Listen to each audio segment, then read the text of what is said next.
You think deep frying in the 1960s was just tossing food in hot oil and calling it a day? Nah. Black kitchens had real technique, little moves that turned cheap cuts and garden veggies into straight-up legends. Today, we're bringing back 10 forgotten deep-fried tricks that made 1960s soul food hit different. Number 1. Bacon grease preservation. Back then, bacon grease wasn't waste, it was flavor insurance. After breakfast, that skillet gold got poured through a little strainer, sometimes just a piece of cloth, right into a jar or coffee can by the stove. And the wild part? The grease got better over time. Every batch carried a little smoky memory from the last meal, like seasoning you could taste. Folks fried eggs in it, started greens with it, and yeah, they hit the chicken with it too. Bacon grease made the crust taste deeper, like it had a head start. It was the kind of kitchen flex you didn't brag about. You just let the food do the talking. Number 2. Small batch frying, crowding prevention. This right here separated the pros from the people rushing supper. In the 1960s, soul food kitchens, nobody dumped a whole pan of chicken into hot oil.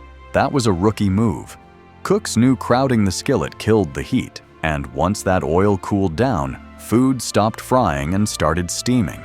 That's how you got soggy, greasy disappointment. So they worked in small batches, 3, maybe 4 pieces at a time, giving each one space to breathe. Between batches, the oil got a minute to heat back up, and sometimes tested with a pinch of flour or a little breadcrumb. Yeah, it took longer, but the payoff was real. Golden crust, locked-in juices, and that loud crunch you could hear across the house. Patience made the difference, and everybody knew it. Number 3. Smoke point visual test. Before thermometers ever touched a kitchen, cooks trusted their eyes. The smoke point visual test was how 1960s soul food kitchens knew oil was just right. You didn't guess, you watched. When the oil stopped sitting still and started to shimmer, that meant it was waking up. Then came the first thin whisper of smoke curling off the surface. That was the signal. Too early, and the food soaked up grease like a sponge. Too late, and you scorched the coating before the inside cooked. Experienced cooks talked about the oil looking alive, tiny ripples moving across the pan. They learned it by standing next to the stove, not by reading a recipe. Once you nailed that moment, the chicken hit the oil and sealed instantly, locking in juice and crunch. Number 4. Flip timing control. Flipping wasn't random, it was straight-up skill. In the 1960s, soul food kitchens, cooks didn't poke or prod food every 5 seconds. They watched. The edges told the story. When the bottom crust turned that deep golden brown and the bubbles slowed just right, that's when you flipped. Too early, and the coating slid right off into the oil. Too late, and you burned the bottom while the top stayed pale and raw. Grandmothers had an internal clock tuned to their stove, their skillet, their oil. The flip itself was confident. Quick turn, no splashing, no hesitation. Sometimes they'd lift a corner just to peek, then commit. Get the timing right, and you've got even color, full crunch, and meat cooked just right. That timing? You couldn't write it down. You had to learn it. Number 5. Hot sauce brine marinating. This is where flavor went deep, not just skin deep. Long before fancy marinades, soul food cooks were using hot sauce and salt as a straight-up brine. Chicken or pork got soaked for hours, sometimes overnight, in a mix of hot sauce, water, and salt. The vinegar in the hot sauce broke down tough muscle, making the meat tender, while the pepper heat worked its way all the way in. This wasn't about burning your mouth. It was about building flavor from the inside out. After marinating, the meat was patted dry, dredged, and fried, but that tangy, spicy backbone stayed locked in. Bite into it, and you taste heat, salt, and smoke before the crunch even finishes. That's why the chicken didn't need sauce at the table. It was already seasoned to the bone. Number 6. Cold water shock for vegetables. This was the quiet trick that made fried veggies snap instead of flop. Before okra, green tomatoes, or squash ever touched flour, Cooks gave them a quick dunk in boiling water, just seconds, then slammed them straight into ice-cold water. That shock locked the texture in place. The outside firmed up, the inside stayed tender, and the color stayed bright instead of dull. After that, the veggies got dried really well because water and hot oil don't play nice. Once coated and fried, you've got that perfect contrast: crispy shell, soft center, no mush.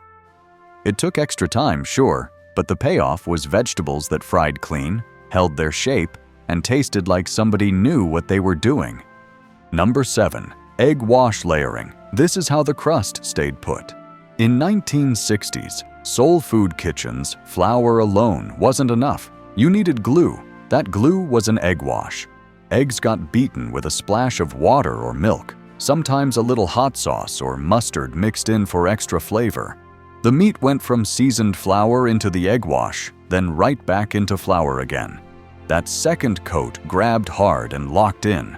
Once it hit hot oil, that layered crust puffed, browned evenly, and refused to fall off.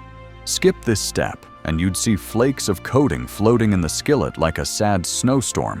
Do it right, and every bite stays crunchy from edge to bone. Egg wash layering wasn't optional. It was how you earned that legendary crust. Number 8. Oil straining and reuse. Oil was too valuable to toss after one fry, so folks learned how to treat it right.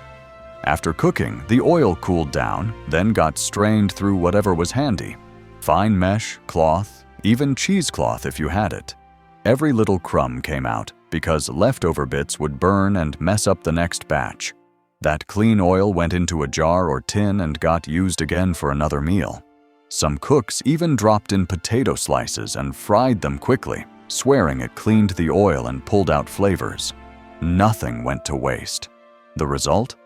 Frying oil that stayed smooth, steady, and reliable, giving food a clean flavor instead of that bitter, burnt taste. Taking care of the oil was taking care of the whole kitchen. Number 9. Onion powder finish. Dusting seasoning didn't stop when the food left the oil. That's where onion powder came in clutch. As soon as chicken, fish, or okra hit the plate, still sizzling hot, cook dusted it with onion powder. The heat woke that seasoning up instantly, releasing a savory aroma that filled the room before anyone even took a bite. It stuck to the light oil on the crust, sneaking flavor into every crack and ridge. This wasn't heavy-handed seasoning, just a light shake to deepen what was already there. Onion powder added that, "What is that?" flavor folks couldn't quite name, but always loved. It was the quiet finishing move that made fried food taste complete instead of flat. Number 10. Self-rising flour frying. This was the secret weapon hiding in plain sight. Self-rising flour gave 1960s soul food that light, crispy crust folks still chase today. Unlike plain flour, this stuff already had leavening built in, so when it hit hot oil, tiny air pockets formed instantly. That meant crusts fried up, puffed, airy, and crunchy instead of dense and heavy. Cooks especially loved it for fish, where a thick coating could ruin the bite. Some mixed self-rising flour with regular flour to dial the crunch just right, depending on what was going in the skillet. Others added a pinch of baking powder to plain flour to fake the effect. Either way, this trick made fried food crackle when you bit into it, and that sound told you everything you needed to know. These weren't shortcuts, they were skills, passed hand to hand, stove to stove, turning humble food into soul food royalty. If any of these tricks need a comeback in your kitchen, hit like, drop a comment, and subscribe, because the old ways still fry better.